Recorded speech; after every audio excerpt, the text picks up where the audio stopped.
नमस्कार, मी पंजाब तक राज्यातल्या सर्वप्रथम शेतकऱ्याला सांगू इच्छितो, आज आहे 18 जून 2025.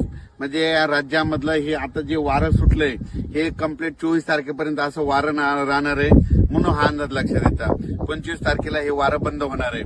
पण राज्यात मात्र आज 18, 19 आणि 20च्या दरम्यान राज्यामध्ये सांगायचं झालं तर जळगाव जिल्हा, लातूर, जळगाव जिल्हा, नाशिक जिल्हा, त्याच्यानंतर संभाजीनगर, त्याच्यानंतर बुलढाणा, अकोला, अमरावती, वर्धा, नागपूर, भंडारा, त्याच्यानंतर परभणी, जालना, बीड या भागामध्ये सरी ह्या 2 दिवस मध्ये राहणार आहे, 2-3 दिवस राहणार आहे.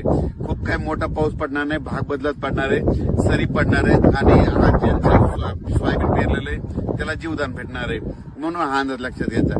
म्हणजे सांगायचं झालं तर विदर्भ, पूर्व विदर्भ, मराठवाड्यामध्ये 2-3 दिवस सरीचा पाऊस राहणार आहे, सर्वदूर नसणार आहे, म्हणून हा अंदाज लक्षात येतात. पण राज्यात मग पाऊस कधी येणार, तर राज्यात मात्र 20 ते 24च्या दरम्यान राज्यात हवामान कोरडं राहणार आहे, वारं सुटणार आहे, तुरळक ठिकाणी पाऊस स्थानिक वातावरण पडणार आहे. वारं सुटलेलं आहे, हे सगळं बंद होणार आहे आणि बंद झाल्याच्या नंतर राज्यामध्ये 25 पासून राज्यामध्ये परत पाऊस वाढायला सुरुवात होणार आहे. त्याच्यानंतर 25, 26, 27चा पाऊस वाढत जाणार आहे.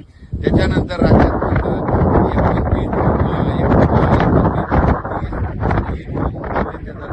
परत राज्यामध्ये पूर्व विदर्भ, पश्चिम विदर्भ, मराठवाडा या भागामध्ये चांगला पाऊस येणार आहे आणि जे राहिले सायलेंच्या पेरण्या त्याच्यात होती. आणि त्याच्यानंतरून जर काही शेतकरी राहिले तर त्याच्यानंतर 10 जुलै ते 15 जुलैमध्ये पाऊस येणार आहे. त्याच्यामध्ये सगळ्यांच्या शेतकऱ्याची पेरणी होती.